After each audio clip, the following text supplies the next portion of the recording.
कहते हैं कि अगर औरतों की ख्वाहिश पूरी ना हो तो वो उस ख्वाहिश को पूरी करने के लिए कभी कभी किसी हद तक जा सकती हैं। और जब अपनी हद पार करती हैं तो फिर शुरू होती है एक नई कहानी। साथियों, आज एक ऐसी महिला की कहानी मैं आपको सुनाने जा रहा हूँ जिसको सुनने के बाद आप हैरान भी नहीं बल्कि सोचने पे मजबूर भी हो जाएंगे। तो नमस्कार, प्रणाम। मैं आपका अपना विशु राय हाजिर हूँ विश्व वारदात तक की एक सच्ची घटना के साथ, एक ऐसी घटना के साथ जिसको सुनकर आपके पैरों तले जमीन खिसक जाएगी। साथियों, कहते हैं कि कहीं ना कहीं कुछ ना कुछ कमी हर रिश्ते में होती है, लेकिन इसका मतलब ये तो नहीं कि उन कमियों को पूरा करने के लिए व्यक्ति इस हद तक गिर जाए कि फिर किसी ना किसी का कत्ल हो जाए या फिर कई परिवार बर्बाद हो जाए। साथियों, आज की कहानी में एक नहीं बल्कि दो दो परिवार एक महिला की वजह से बर्बाद हो जाते हैं। साथियों, इस कहानी की शुरुआत होती है उत्तर प्रदेश के नोएडा की। नोएडा में एक क्षेत्र लगता है मंगरौली।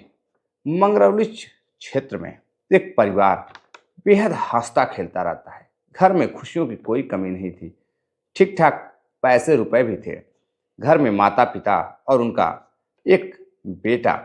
बेटे का नाम अजीत सिंह रहता है। अजीत सिंह शरीर से काफी दुबला पतला लेकिन काफी हैंडसम लड़का रहता है।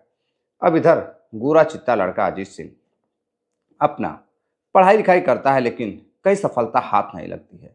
साथियों, जब सफलता हाथ नहीं लगती है तो वो अपने पिता के साथ मिलकर अब घर की खेती बाड़ी देखने लगता है और इधर बिजनेस का प्लान तैयार करने लगता है। अब धीरे धीरे एक बिजनेस भी फैलाता है और फिर धीरे धीरे उस बिजनेस में अब बिजी रहने लगता है। और जब बिजनेस से खाली होता तो फिर आकर अपना खेती बाड़ी देखता था। शाम को खेतों की तरफ जाता था, घूमता था, टहलता था और जो कमी खेतों में रहती थी वो अगले दिन पूरी करता था, यानी कि पिता का खेतों में हाथ बटाता था। इधर समय बीतता गया। अब उसकी माँ अक्सर अजीत सिंह की बीमार रहने लगती है। तो अब पिता को लगता कि कहीं ऐसा ना हो कि बिन बहू को देखे ही उसकी माँ का देहांत हो जाए। तो अब पिता काफ़ी परेशान रहने लगता है, चिंतित रहने लगता है। तो वो चाहता है कि क्यों ना अपने बेटे अजीत की शादी कर दे। अजीत से पूछता है और अपनी पत्नी से पूछता है तो दोनों हाँ कहते हैं। अजीत कहता है कि एक औरत की ज़रूरत है घर में माँ की सेवा के लिए, अगर शादी हो जाएगी तो भी सही रहेगा। अब इधर बातचीत शुरू होती है तो एक बिचौलिया गांव से कुछ ही दूरी पर एक और गांव रहता है मंगरौली के पास में ही। उसी गांव में एक बिचौलिया एक लड़की को पसंद करता है और फिर उनके घर वालों से बातचीत करता है। लड़की का नाम सीमा रहता है। सीमा से बातचीत करता है, सीमा के घर वालों से बातचीत करता है, लड़के की फ़ोटो वगैरह दिखाता है। अब पास की बात रहती है तो अब सीमा के पिताजी को लगता है कि गांव के बगल की बात है, लड़के को उन्होंने देखा भी था, परिवार भी ठीक ठाक है, रुपए पैसों की कोई कमी नहीं है, एक ही लड़का है, चलो शादी अच्छी रहेगी। अब इधर सब कुछ पता करते हैं अजीत के बारे में। सीमा के पिताजी सब कुछ पता करते हैं उसकी रिश्तेदारियों के बारे में और उसके पढ़ाई लिखाई के बारे में, खेत खलिहान सब कुछ पता कर लेते हैं। लेकिन अजीत सिंह के जो पिता थे वह कभी भी होने वाली बहू सीमा के बारे में एक कदम चलकर कुछ भी पता करने की कोशिश भी नहीं की और सोचने की भी कोशिश नहीं की कि क्या लड़की कैसी है, लाओ इसके बारे में पता करते हैं। अब उस परिवार के बारे में भी अजीत सिंह के पिता पता नहीं करते हैं। और आज से ठीक कुछ साल पहले, यानी कि साथियों साल 2022 में अजीत सिंह की शादी सीमा के साथ कर दी जाती है।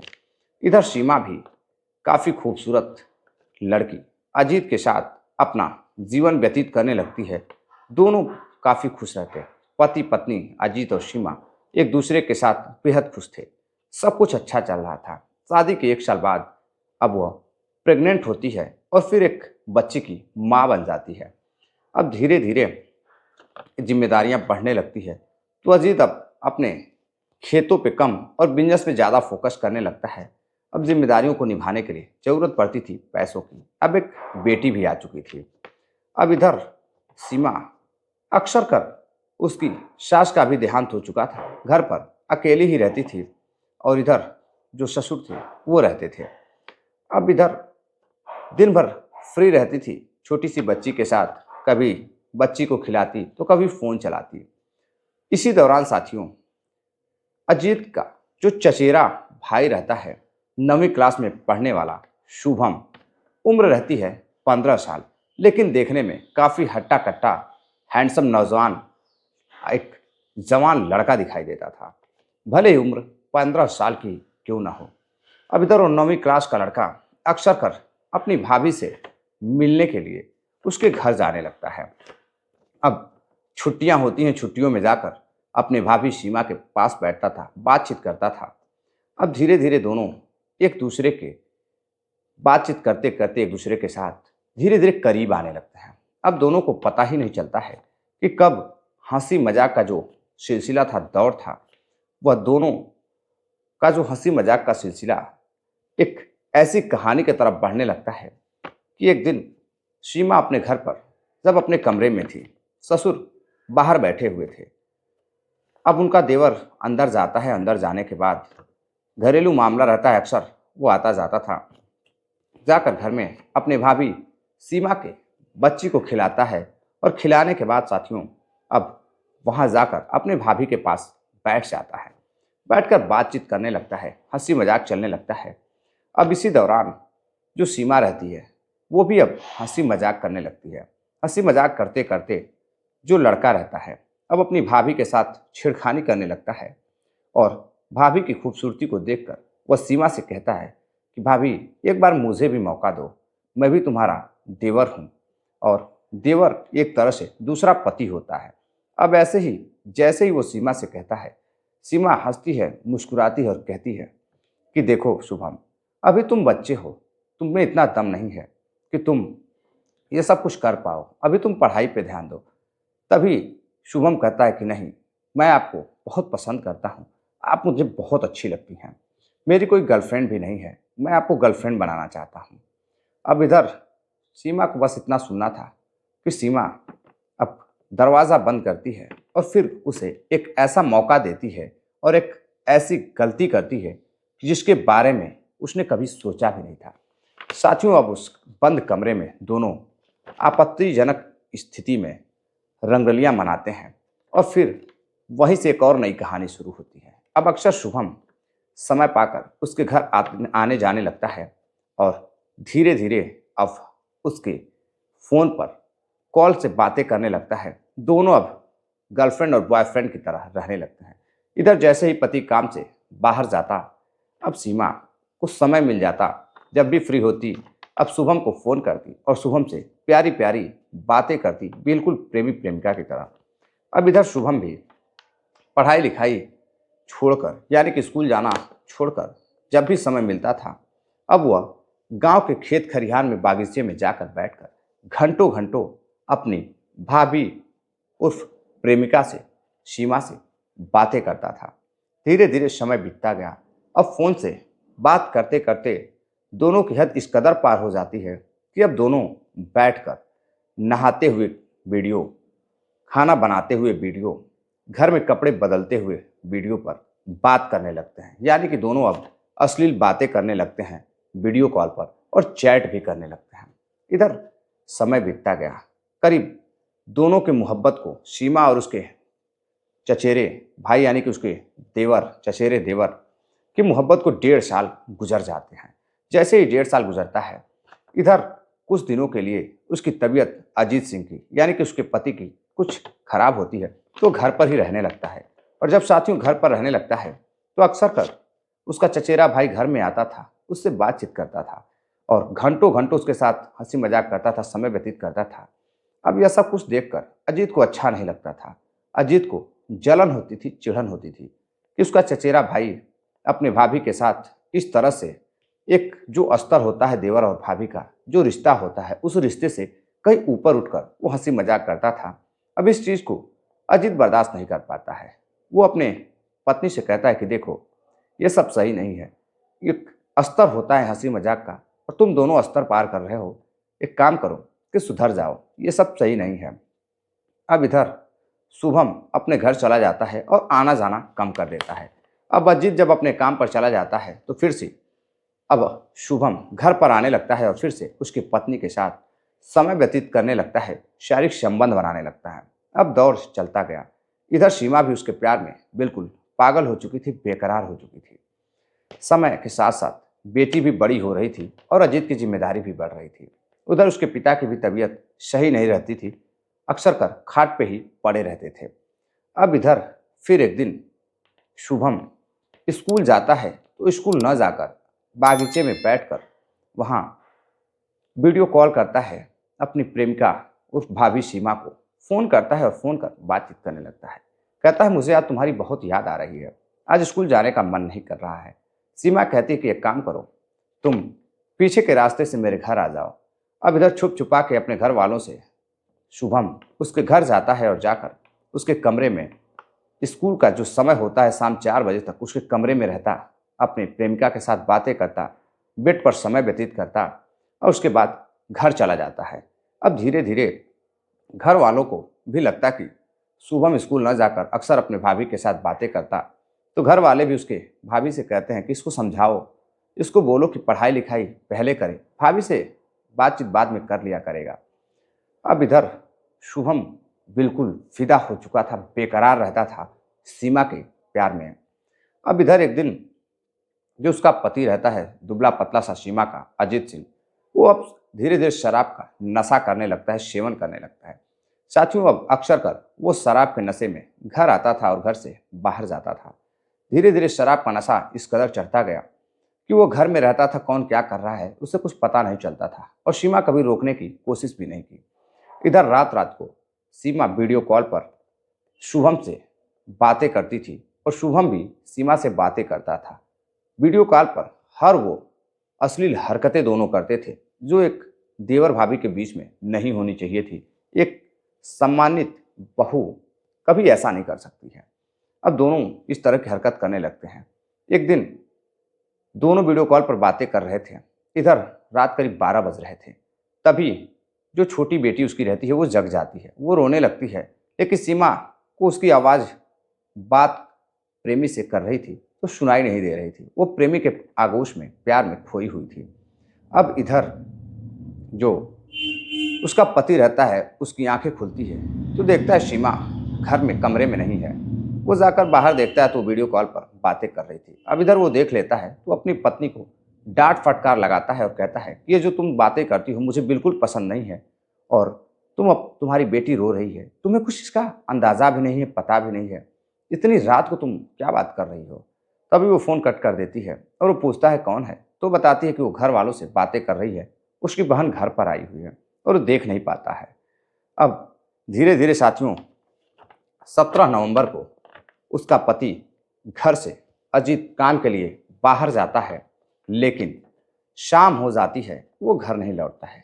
रात हो जाती है, घर नहीं लौटता है तो घर वाले फ़ोन करते हैं तो उसका फ़ोन बंद आ रहा था। इधर उसकी पत्नी सीमा भी परेशान होती है कि उसका पति अजीत अभी तक आया क्यों नहीं। वो फ़ोन करती है तो भी फ़ोन बंद आ रहा था। अब वो अपने मायके यानी कि माता पिता के पास फ़ोन करती है कि क्या अजीत आपके यहाँ गया है। पता चलता है अजीत वहाँ पर भी नहीं है। अब जहाँ वो काम करता था, जिस बिजनेस के लिए जिस जो ऑफिस खोल रखी थी, वहाँ पर भी लोग पता करते हैं तो पता चला कि सुबह से वह यहाँ पर आया ही नहीं, उसका कुछ पता ही नहीं है।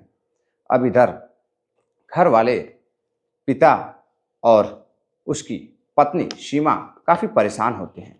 सीमा उस समय करीब रात 8 बजे अपने प्रेमी से भी बात करती है और कहती है कि देखो, दिन भर वो प्रेमी से बातें करती है।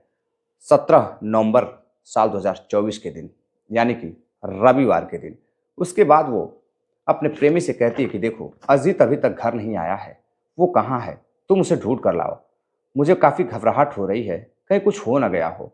अब इधर जब पति घर से गायब हो जाता है, घर नहीं आता है, तो उसे लगता है कि कहीं नाराज़ होकर पति ने घर तो नहीं छोड़ दिया, अब कहीं दारू पीकर गिर तो नहीं गया। घर वालों को भी यही लगता है कि कहीं शराब के नशे में अजीत कहीं नाले में तो नहीं गिरा है, कहीं किसी कुएं में तो नहीं गिर गया, आखिर कहाँ चला गया अजीत।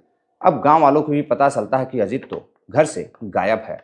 अब इधर साथियों गांव वाले मिलकर खुद सीमा और उसका प्रेमी शुभम मिलकर आसपास के क्षेत्रों में खोजबीन करते हैं, लेकिन कहीं अजीत का कुछ पता नहीं चला। ऑफिस जाने वाले रास्ते पर यानी कि बाजार से घर तक सारी जगहों पर खोजबीन करते हैं, लेकिन उसका कहीं कुछ पता नहीं चलता है। किसी ने उसको देखा तक नहीं। अब रात करीब 10 बजने लगते हैं। पत्नी काफ़ी परेशान होती है, रो रो कर बुरा हाल हो जाता है। आखिर पति तो पति ही था।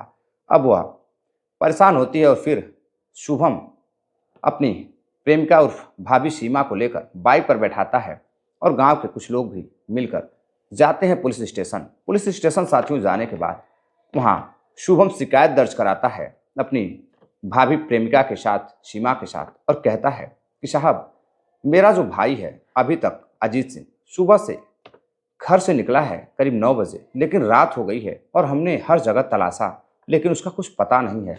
जल्द से जल्द आप उसे ढूंढ कर निकालिए, उसका पता लगाइए। कुछ समझ में नहीं आ रहा है कि वो कहाँ चला गया।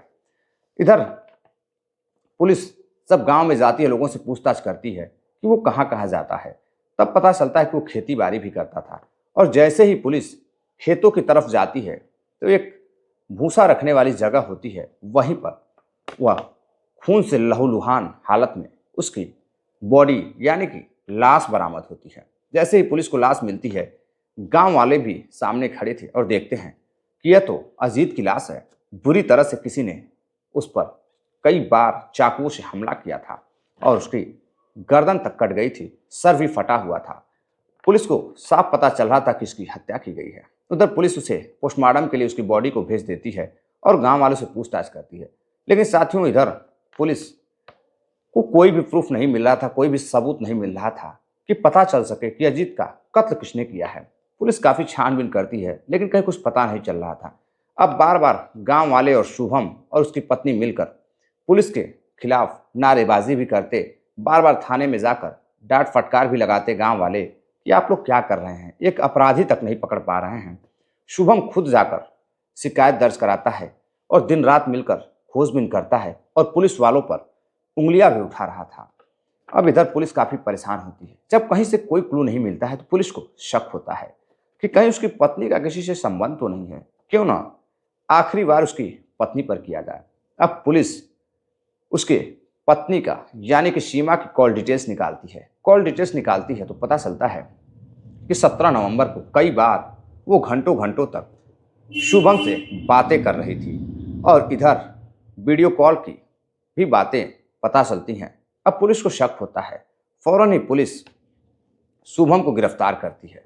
शुभम से पूछताछ करती है तो शुभम बताता है कि हाँ, उससे वो बातचीत कर रहा था, लेकिन इसके बारे में उसके पास कोई जानकारी नहीं है, उसने ऐसा नहीं किया है।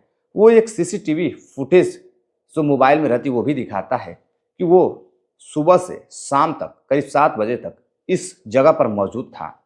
अब पुलिस बिल्कुल शक नहीं कर पा रही थी कि शुभम ने ऐसा किया होगा, लेकिन फिर जब शुभम का मोबाइल लिया जाता है, जांच की जाती है तो पता चलता है कि शुभम के मोबाइल में व्हाट्सएप चैट हाइड किया गया था और इंस्टाग्राम पे जो चैट था वो हाइड किया गया था।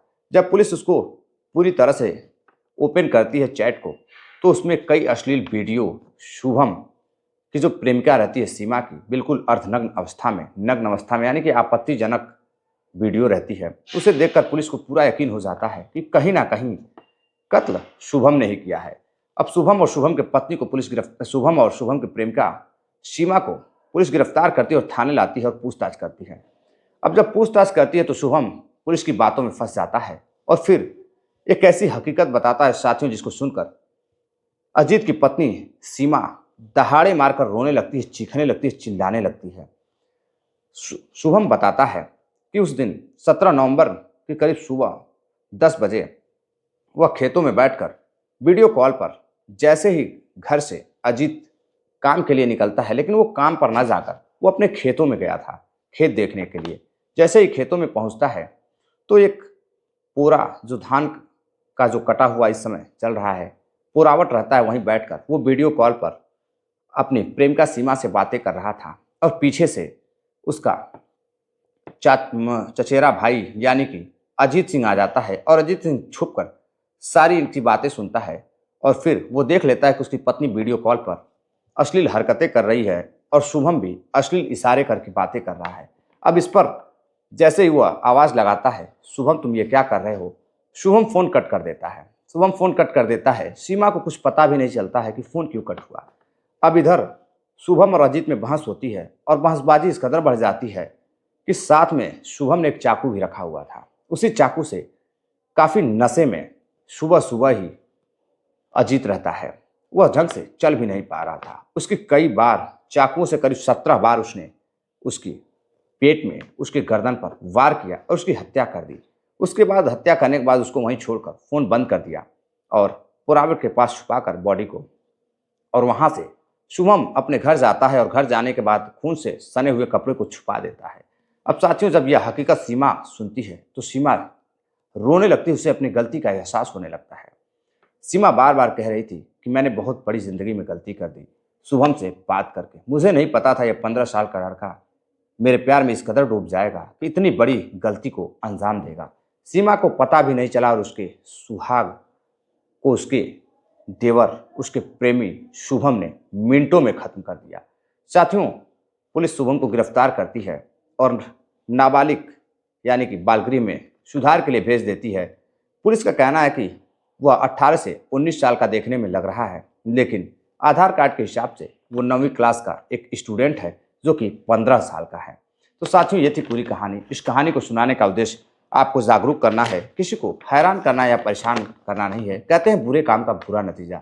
अगर सीमा सही होती तो कहीं ना कहीं उसका पति आज जिंदा होता। सिर्फ सीमा और शुभम के इश्क में एक ऐसे व्यक्ति की जान चली गई जिसका उस चीज़ से कुछ लेना देना ही नहीं था। साथियों, आज हमारे काफ़ी प्यारे प्यारे साथियों ने प्यारा प्यारा कमेंट किया है, जिसमें रंजीत पासवान है बिहार से, निशार अंसारी हैं, पूर्णिमा सिंह हैं, साहिल हैं वाराणसी से, भानु पटेल जी हैं मुंबई से। साथियों, कहानी कैसी लगी कमेंट कर ज़रूर बताइएगा। अपनी राय ज़रूर कहानी पर दीजिएगा। मिलते हैं एक और नई कहानी के लिए। तब तक के लिए आप सभी अपना ख्याल रखिएगा, अपने परिवार का ख्याल रखिएगा। जय हिंद, नमस्कार।